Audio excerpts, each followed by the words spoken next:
او زد علیہ ورتل القرآن ترتیلا۔ صدق اللہ مولانا العظیم وصدق رسولہ النبی الامین الکریم۔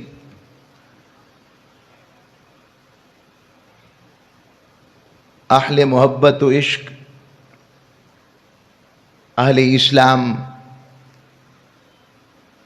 اللہ رب العزت کا بے پایا لطف و احسان، جس کی توفیق سے ہم جمعۃ المبارک کی ان مبارک بابرکت گھڑیوں کے اندر خیر و رحمت برکت لینے کے لیے حاضر ہوئے، رب کے دروازے کے سوالی بن گئے، مانگت بن کر، بھکاری بن کر اس کے دروازے کی چوکھٹ سے اندر صحن میں آ کر بیٹھ گئے۔ ایسا سخی اللہ کے سوا کون ہے جو اپنے منگتوں کو بھی اتنی عزت عطا فرمائے، اور اس کے حبیب مکرم صلی اللہ علیہ وآلہ وسلم کی ذات والا شان و ببرکات کا احسان کہ ہم جیسوں کو بھی انہوں نے اپنی امت میں شامل رکھا ہوا۔ آج سے ہم ایک نئی سیریز دروس کی شروع کر رہے ہیں، اور وہ دروس سورہ مزمل ہیں۔ سورہ مزمل شریف روحانی طور پر، جسمانی طور پر اور تعلیمی طور پر مقصود یہ ہے کہ ہمارا تعلق براہ راست قرآن سے جڑ سکے۔ چلے ایک ایک آیت، دو دو آیتوں کا ترجمہ، تفسیر کان میں پڑتی جائے گی تو کچھ نہ کچھ تو یاد رہے گا نا، رب نے سورہ مزمل کی اس آیت میں اپنے حبیب سے کیا فرمایا تھا۔ تو آج بھی ہم نے دروس سورہ مزمل کی پہلی نشست سے آغاز کر رہے ہیں۔ یہ آیت مقدسہ، یہ سورت جس کا نام مزمل ہے، مزمل کا مطلب چادر اوڑھنے والا۔ رب نے قرآن مجید میں بے شمار آیات، سورتیں ایسی ہیں کہ جس جس چیز کی نسبت محبوب کی طرف ہوئی، رب نے اس چیز کی نسبت سے ہی قرآن کی پوری سورت اتار دی۔ مثلا اسی سورت کو پہلے لیتے ہیں، مزمل، چادر اوڑھنے والا۔ رب نے وہ چادر کس نے اوڑھی؟ تاجدار کائنات نے۔ رب نے نام ہی رکھ دیا پوری سورت کا، چادر اوڑھنے والے والی سورت، چادر لپیٹنے والی سورت۔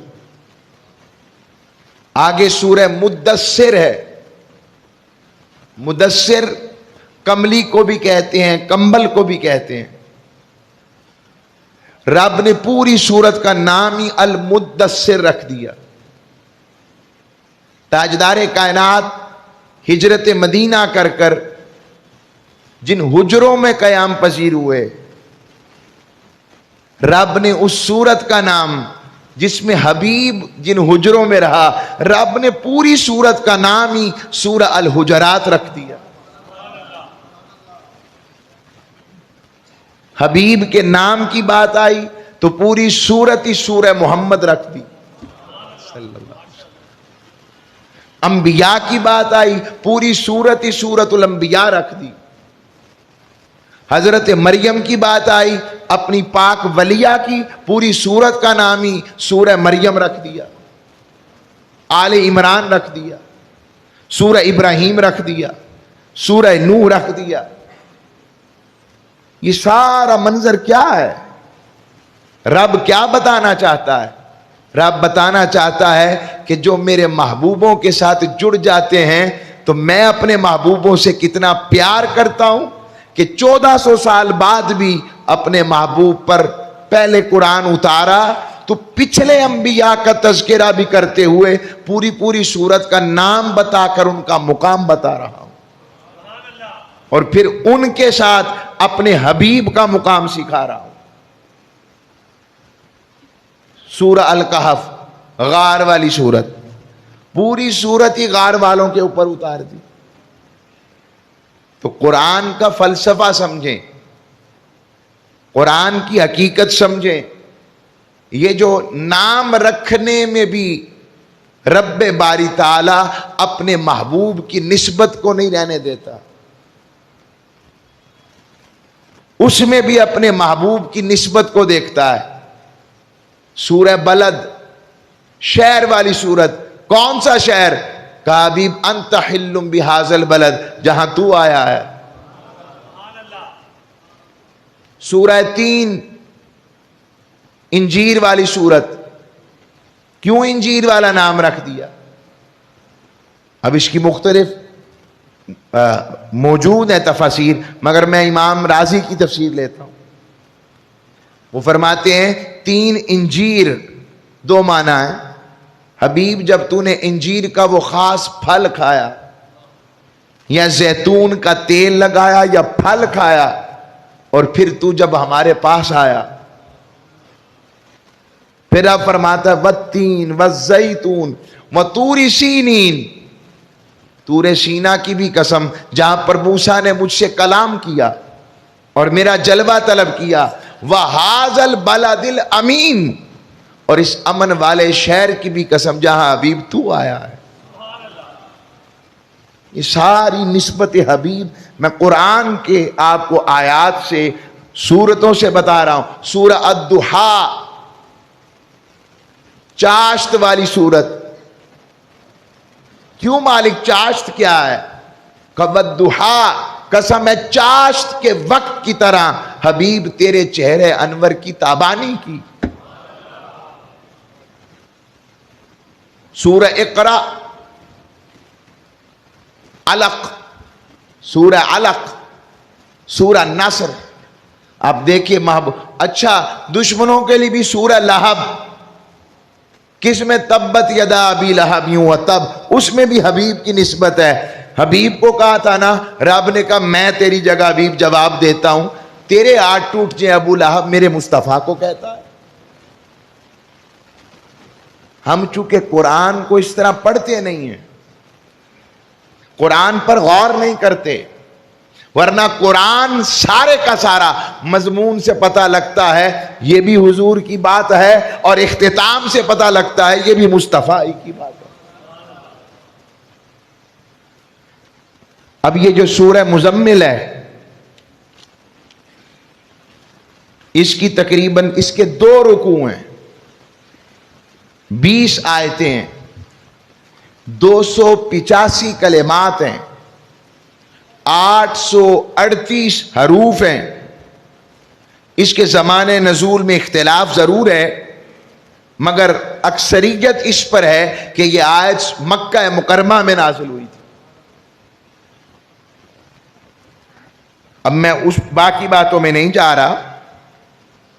اللہ نے آغاز یہاں سے کیا اپنے حبیب مکرم صلی اللہ علیہ وسلم کی شان کو، شروع یہاں سے کیا.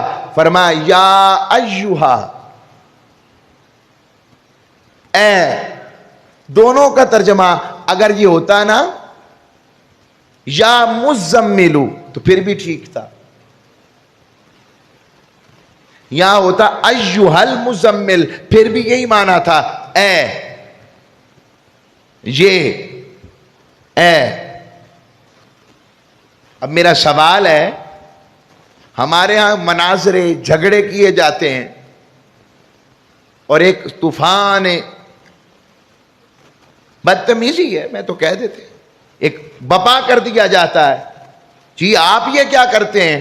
آپ یا اللہ بھی کہتے اور یا رسول اللہ بھی کہتے. اللہ تو ہر جگہ موجود ہے، تو کیا رسول بھی ہر جگہ موجود ہے؟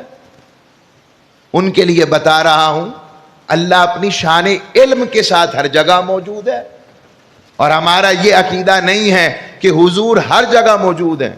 ہم 2 وجوہات کی وجہ سے حضور سے محبت کرتے ہیں. ایک تو قرآن کا حکم ہے کہ میرا محبوب کبھی تھا نہیں، ہمیشہ سے ہے اور ہم ایک یا پہ لڑتے ہیں. رب نے اپنے حبیب کے لیے ہمیشہ 2 یائیں استعمال کی. یا ایہا، یا ایہا المزمل، یا ایہا المدثر، یا ایہا الرسول، یا ایہا النبی. قرآن بڑا پڑا. یاسین اس کا مطلب بھی ہے یا سید المرسلین. اس کا بھی ایک معنی یہ ہے. یا سید اس کا یہ معنی ہے. اب رب باری تعالی. اور دوسری وجہ، جب کسی سے محبت ہو تو محبت میں اسے پکارا جاتا ہے. اور ہمارا عقیدہ یہ نہیں ہے کہ جب حضور کا نام لیا جاتا ہے تو حضور آ جاتے ہیں. ہمارا عقیدہ یہ ہے رب نے وہ طاقتیں، وہ خیرات، وہ عطائیں، وہ اختیارات اپنے حبیب کو عطا فرمائے ہیں. ہم یہاں سے پڑھیں، وہ مدینے سنیں. یہ ہم پر الزام ہے کہ ہم اس لیے شاید درود و سلام میں کھڑے ہو جاتے ہیں کہ حضور آ گئے. استغفر اللہ العظیم. اور اگر کوئی ایسی جہالت کرتا بھی ہے اسے خیال کرنا چاہیے یہ 1444 سال سے اہل سنت کا عقیدہ نہیں ہے. دیکھ کے گفتگو کی جائے. جب اتھارٹی والے اور جسے کہتے ہیں کیپیبل آدمی کے پاس مائک دیں گے تو پھر بات بھی کیپیبلٹی والی ہوگی.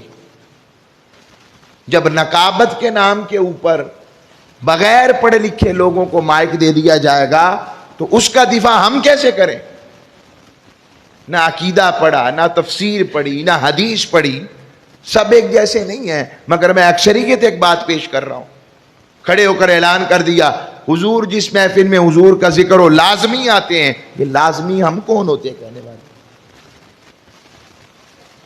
ہم کون ہیں کہ حضور پر پابندی لگائیں کہ وہ آپ سے لازمی آتے ہیں؟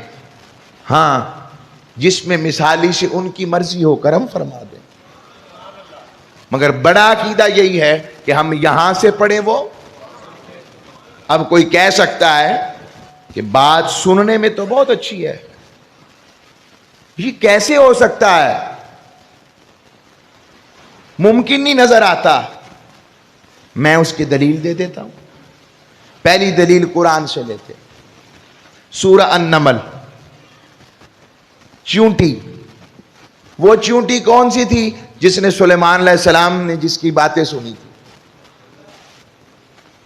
سلیمان علیہ السلام کا لشکر کتنے میل پر، اور قرآن کہتا ہے وہ نملہ بولی یا ایھا النملہ، اے چونٹیو اپنے بلوں میں گھس جاؤ، سلیمان کا لشکر آنے والا ہے. کہ سلیمان علیہ السلام کے لشکر کے پاؤں تلے روندی نہ جانا. اور ادھر ہزاروں میل دور. اب یہ بھی بتا دوں، سائنس کہتی ہے فزکس، اس کے اندر ایک ٹیکنالوجی، ایک نا ٹرم یوز ہوتی ہے ہرٹز کی، HRDS. وہ ہرٹز HZ لکھتے ہیں جب بچے اس کو ویلنسی کو سولو کر رہے ہوتے ہیں. ہرٹز. یہاں وہ کیا کہتے ہیں آپ اس کو بیٹا جو وہ سولو کرتے ہیں فزکس کے جو کویسچنز ہوتے ہیں؟ کیا کہتے ہیں؟ نومیریکل کہتے ہیں. چلے بچے بھی ساتھ بیٹھے ہوئے. اب نومیریکل جو فزکس کا یوز کرتے ہیں تو وہ پہلے پڑھتے ہیں کہ 20 ہرٹز سے اوپر اگر آواز ہوگی تو سمجھ لگے گی، 20 سے کم ہوگی یا 25 سے شاید زیادہ ہو جائے تو آواز سمجھ نہیں لگے گی. اب چیونٹیوں کی بولی کون سی ہوتی ہے؟ چیونٹیوں کی بولی اللہ نے انہیں جو انٹینے نہیں دیے، جو یہ میں نہیں کہہ رہا، آپ آج بھی اس طرح کریں، وہ نیشنل جغرافک چینل نکال لیں، چیونٹیوں کے اوپر کوئی اس کی ڈاکومنٹری نکال لیں، سائنٹیفکلی ان کے آرٹیکلز پڑھیں تو وہ اینٹینا اپنا ایسے خاص طور پر ایک دوسرے سے ٹچ کرتے ہیں تو دوسرے چونٹی اس کی بولی سمجھ آتی ہے کیا کہہ رہی ہے. اور چونٹی کی بات سن لیتے ہیں وہ. تو چونٹیوں کی بولی ہزاروں میل دور سلیمان علیہ السلام ان کی بولی سن رہے ہیں. فتبسم، اور یہ بات سن کر مسکرا پڑے.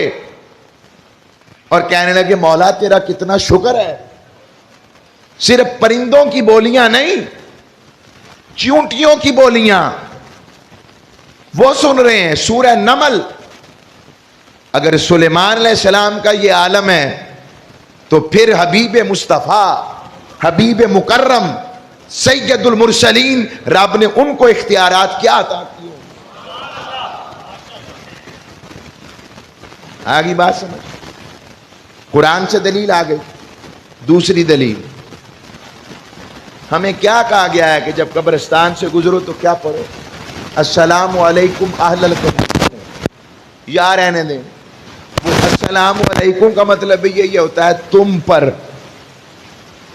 یہ آپ گزرے، یہ قبرستان ہے میانی صاحب کا بہت بڑا، وہاں پر سنا ہے ایشیا کا بہت بڑا ساؤنڈ سسٹم لگا ہوا ہے، سنا ہے میں نے، کیا ایسا ہے کہ وہاں جب مائک پر ہم پڑھتے ہیں السلام علیکم اہل القبور، ہر گاڑی والا، موٹر سائیکل والا، ایسا ہے؟ تو جب وہ مردے سنتے نہیں جو مردے ہیں، اور مومن مردہ نہیں ہوتا، ان کو سلام پیش کریں تو وہ سارے قبرستان والے سنیں، یہ ان کی سماعت ہے، تو جو مکین گنبد خضرا ہوں۔ اور تاجدار کائنات صلی اللہ علیہ وآلہ وسلم نے فرمایا، یہ جو ہم درود و سلام پڑھتے ہیں، درود پڑھنے سے اجر ملتا ہے، سلام پڑھنے سے جواب ملتا ہے۔ حضور نے فرمایا جب کوئی میرا امتی مجھ پر سلام پڑھتا ہے، میری روح لوٹائی جاتی ہے اور میں اپنے امتی کے سلام کا جواب دیتا ہوں۔ وہ ہمارے کان نہیں ہیں، ورنہ وہاں سے تو آ رہی ہے صدا۔ اب سوال ہے، جب درود و سلام کا وہ لمحہ کون سا جب کائنات میں بند ہوتا ہے؟ جب بند نہیں ہوتا تو پھر روح مصطفیٰ جسم مصطفیٰ سے جاتی کہاں؟ اچانک ایک سوال اور ایسی بات سے بات چل نکلی، مجبوری ہے میری، یہ یا ایوہا کا بھی مضمون ہو رہا ہے، میں ابھی مزمل پر نہیں گیا۔ اب وہ سوال ہے کہ آقا علیہ الصلوۃ والسلام پر بھی تو وصال کی کیفیت آئی ہے۔ آقا علیہ الصلوۃ والسلام نے موت نے حضور کا بھی بوسہ لیا ہے، ہم تو یوں کہتے ہیں، اور میں تو یوں سمجھتا ہوں، اگر کسی کو سمجھ لگے نہ لگے، لگتا ہے عاشقوں نے بھی موت کو اس لیے قبول کیا کہ حضور کی سنت ہے، ورنہ یقین جانے موت ان کا کچھ نہیں بگاڑ سکتی، میں تو یوں سمجھتا ہوں۔ تو وہ بھی اس لیے تاکہ پتہ لگ جائے اللہ اللہ ہے، حضور حضور۔ اب موت کا ذائقہ چکھ لیا تو موت کا ذائقہ چکھا، تو یہ اب میں جو شرح کر رہا ہوں یہ محبت والی ہے، سمجھ لگے تو رکھ لیں، نہ لگے تو واپس کر دیں۔ روح مصطفیٰ کہتے ہیں روح پھر سب سے پہلے رب کی بارگاہ میں جاتی ہے، اور جب روح مصطفیٰ اپنے رب کے حضور پیش ہوئی ہوگی کیا منظر ہوگا؟ نیک روح سجدہ کرتی ہے رب کی بارگاہ میں، حضور جب پہنچے ہوں گے، یہ میں اب وجدانی اور تشریحی بات کر رہا ہوں، تو ایک دفعہ تو ہو گیا نا، روح نکل گئی جسم سے، اب نیک روحیں وہ علیین کے مقام پہ رہتی ہیں، جنت کے قرب میں، اور قبر جو ہے ان کی 70 ہاتھ کھول دی جاتی ہے، وہ جنت کی انیکسی ہو جاتی ہے۔ اب حضور کی روح مقدسہ پہنچی ہوگی، اب رب نے کہا مقام علیین دیکھوں روح مصطفیٰ، تو روح مصطفیٰ عظیم ہے، کون سے ایسا مقام رکھوں جہاں روح مصطفیٰ رہے؟ عرش سے بھی عظیم روح مصطفیٰ، وہ بھی تو مخلوق ہے، فرش، قلم، لوح، تو رب نے کہا ہوگا اس حدیث کو اب سمجھیں، یہ جو روح لوٹائی جاتی ہے، حدیث میں شرح یہ ہے، رب نے کہا اے روح مصطفیٰ تیرا مسکن صرف جسم مصطفیٰ ہے، لوٹ جا، تیرا مسکن جسم مصطفیٰ ہے، لوگوں کو جنت بعد میں ملے گی، آقا اس وقت بھی جنت میں ہیں۔ آپ کے کیسے؟ فرمایا نہیں حضور نے ما بین بیتی و منبری روضۃ من ریاض الجنہ، میرے منبر اور گھر کا درمیانی فاصلہ جنت کے باغوں میں سے باغ ہے، سرکار اس وقت بھی جنت میں ہیں۔ اسی لیے کہتے ہیں اعلی حضرت کہ تو زندہ ہے واللہ، تو زندہ ہے واللہ، میری چشم عالم سے چھپ جانے والے۔ کئی کہتے ہیں اگر زندہ تھے تو قبر میں کیوں پھر صحابہ نے ڈال دیا؟ ان سے سوال ہے شہید کو قبر میں کیوں ڈالتے ہو؟ شہید بھی تو زندہ ہوتا ہے، اور ہم قبر میں مقید نہیں کرتے۔ جنت میں رہنے والا چند گز کی قبر میں نہیں ہوتا۔ حضور کے لیے کون سی قبر کی تنگی کی بات کرتے ہو؟ جو کشادہ ہو، رب کے حبیب ہو، ان کے لیے کشادگی ہے۔ یا ایوہا بعد از وصال النبی، امام ابن کثیر نے یہ روایت لائے، ایک شخص بارگاہ رسالت میں پہنچا، اسے تھا کہ شاید حضور سے ملاقات ہوگی، تاجدار کائنات سے ملاقات کی نیت سے گیا کہ قرآن میں پڑھا ہے جو اپنی جانوں پر ظلم کر بیٹھے حبیب تیری بارگاہ میں آ جائیں۔ یا رسول اللہ میں گناہگار ہوں، میں یہاں بخشش کروانے آیا تھا، پتہ لگا آپ کا تو وصال ہو گیا۔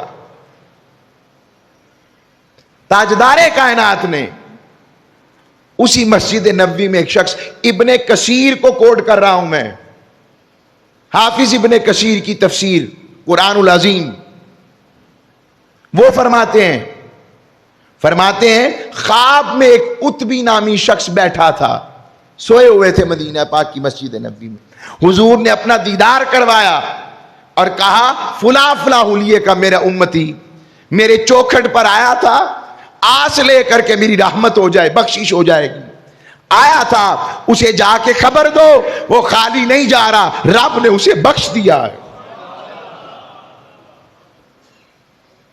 آج بھی عطا مصطفیٰ جاری ہے، آج بھی حضور کی محبتیں جاری ہیں، آج بھی مغفرت مصطفیٰ کی خیر جاری ہے، آج بھی بخشش امت کی خیر جاری ہے۔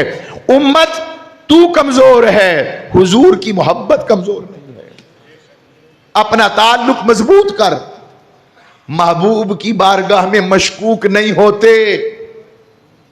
آج امت اپنے محبوب کی محبت میں مشکوک لوگوں کے ہتھے چڑھ گئی ہے، مشکوک لوگوں کے، اور مشکوک لوگ مشکوک عقیدہ دیتے ہیں، اور محبت والے محبوب عقیدہ دیتے ہیں۔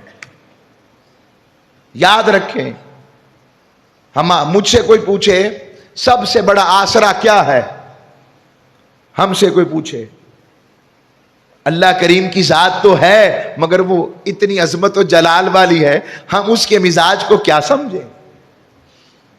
آسرا کیا ہے؟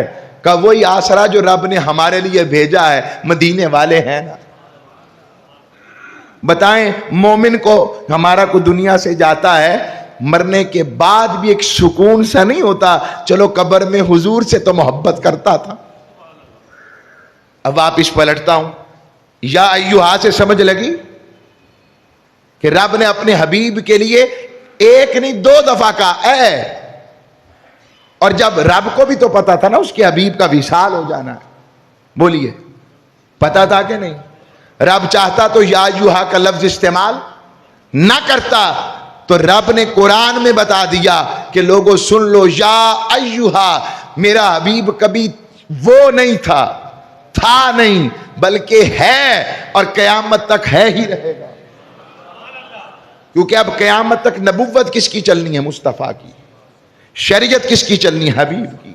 سیرت کی بات حبیب کی، صورت کی بات حبیب کی، شان کی بات حبیب کی، شمائل کی بات حبیب کی، اخلاق کی بات حبیب کی، کردار کی بات حبیب کی، محبت کی بات حبیب کی، ادب کی بات حبیب کی، نماز کی بات حبیب کی، روزہ کی بات حبیب کی، عبادات کی بات حبیب کی، حقوق کی بات حبیب کی، ذکر بھی مصطفیٰ کا ہوگا، شان بھی مصطفیٰ کی بیان ہوگی۔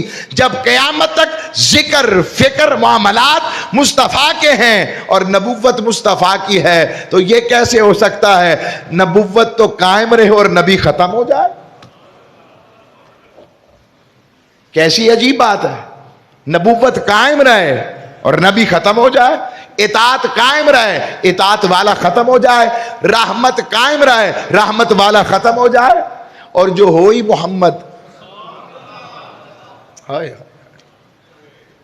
جو ہوئی محمد صلی اللہ علیہ وسلم، مطلب کہ جس کی تعریف ہی کبھی ختم نہ ہو، مخلوق کے بھی ذمے نہ رکھا ہو، رب نے کہا جس کی کبھی بھی توصیف اور تعریف ختم ہی نہ ہو وہ میرا مصطفیٰ۔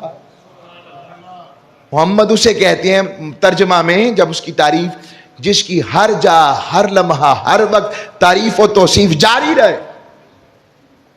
اب آتا ہوں اگلے آیت کی طرف، رب نے فرمایا یا ایھا المزمل، سارے چادر لیتے ہیں، سارے رضائیاں لے کے سوتے ہیں، سارے کھیس لے کے سوتے ہیں، چادر لے کے سوتے ہیں، مگر یہاں جو انداز ہے، ہائے ہائے ہائے، یہ جو انداز ہے، حضور نے چادر لی، لیٹے ہیں چادر لے کر، رب کو اتنا حسین لگا منظر، رب کو اتنا پیار آیا کہ رب نے کہا یا ایھا المزمل، لوگو چادر تو سب لے کے لیٹتے ہیں مگر جتنا میرا حبیب سونا لگ رہا ہے نا، ایسا کوئی نہیں کہ جس کو میں کہتا ہوں اے چادر لپیٹنے والے میرے حبیب۔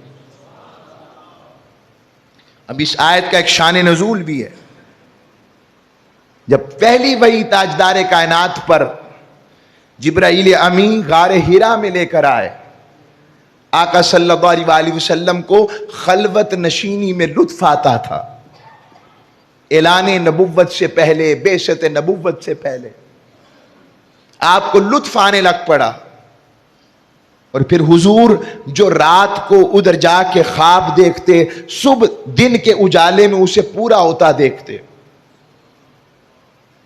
آپ کو ذکر الہی کے، اسے تحنس بھی کہتے ہیں، جو اعلان نبوت سے پہلے حضور عبادت فرماتے ہیں اسے تحنس کہتے ہیں، تا ہا نون ثا، تحنس، تحنس فرماتے۔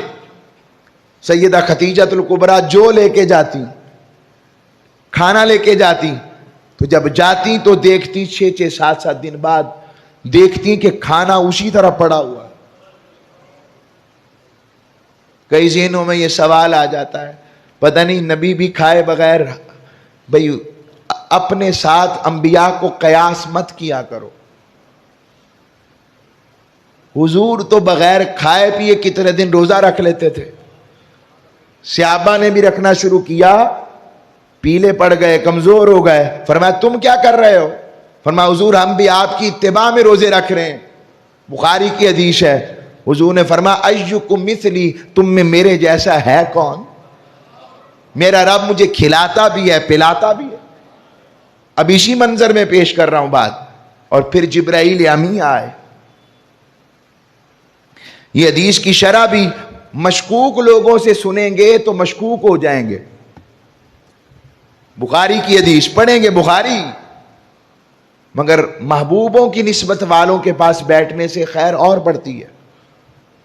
جبرائیل امی آئے، عرض کی اقرا، پڑھیے، حضور نے فرمایا ما انا بقاری، اب آقا کے سامنے کوئی سلیٹ تو نہیں تھی نا کہ جسے رکھ کے کہتے پڑھو، اور حضور فرما رہے ما انا بقاری، اس کا ترجمہ یہ نہیں ہے میں پڑھنا نہیں جانتا، جو یہ ترجمہ کرتا ہے وہ خود پڑھنا نہیں جانتا، اس سے بڑا جاہل کوئی نہیں، وہ کوئی ہو۔ عجیب بات ہے، نہ کوئی کاغذ ہے نہ کوئی صفحہ ہے، اور وہ صرف کہہ رہے اقرا، پڑھو، اور حضور کہہ رہے ما انا بقاری، میں نہیں پڑھتا، یہ ترجمہ ہے، میں نہیں پڑھتا۔ جبرائیل نے سینے سے لگا کے بھینچا ایک دفعہ، پھر کہا اقرا، کہا ما انا بقاری، میں نہیں پڑھنے والا، چل۔ تیسری دفعہ بھینچا، کہا اقرا، پڑھیے، کا مانا بھی قاری، میں پڑھنے والا نہیں ہوں تیرے کہنے پر۔ اس پر عارفین اور عاشقین اور شارحین نے لکھا، حضور کہہ رہے تھے وہ پہلے میرا سودا تو دینا جو لے کر آیا، اور پھر اچانک پھر پڑھا اقرا بسم ربک الذی خلق، کہا اب پڑھوں گا، کیوں؟ کہا پہلے تو صرف کہہ رہا تھا پڑھ، اب میرے رب کا نام آیا ہے اب پڑھوں گا، یہ معنی ہے۔ اور آقا علیہ الصلوۃ والسلام اس وحی کو لے کر جب پلٹے تو پہلی دفعہ اب نورانیت کا وہ تعلق پھر بحال ہو رہا تھا، تو بشری تقاضے کے مطابق جسم پر کچھ کپ کپی سی محسوس ہوئی، لرزہ بندام ہوا جسم، تو سیدہ خدیجۃ الکبریٰ کے پاس آئے، کہ زمیلونی زمیلونی زمیلونی، مجھے چادر اڑا دو چادر اڑا دو چادر اڑا دو۔ جیسے چادر اوڑی پھر رب نے جبریل کو بھیجا، جبریل جاؤ کہو یا ایھا المزمل، اے مزمل کی چادر اوڑھنے والے۔ لوگو، جس حبیب کی چادر سے نسبت ہو جائے رب اس لقب سے پکارے، ہمیں بھی تو چاہیے نا اپنے محبوب کی محبت والے بنے۔ ہماری زندگیاں کچھ تو بدلے کہ محبوب راضی ہو جائے، اخلاق میں، کردار میں، اوصاف میں، سیرت میں۔ حضور ہمارے لیے طائف کی وادیوں میں پتھر کھائیں، ہمارے لیے اونٹوں کی اوجڑیاں رکھوائیں، 3 سال شیب ابی طالب میں گزاریں، اور ہمارے پاس وقت ہی نہ ہو کہ ہم اپنے محبوب سے نسبت پیدا کر سکیں۔ جمعۃ المبارک کا مقصد یہ بھی ہے کہ ہمارا تعلق تاجدار کائنات سے جڑے تاکہ رب کی رضا مل سکے۔ اللہ ہم سب کو عمل کی توفیق عطا فرمائے۔ وما علیہ الا البلاغ المبین۔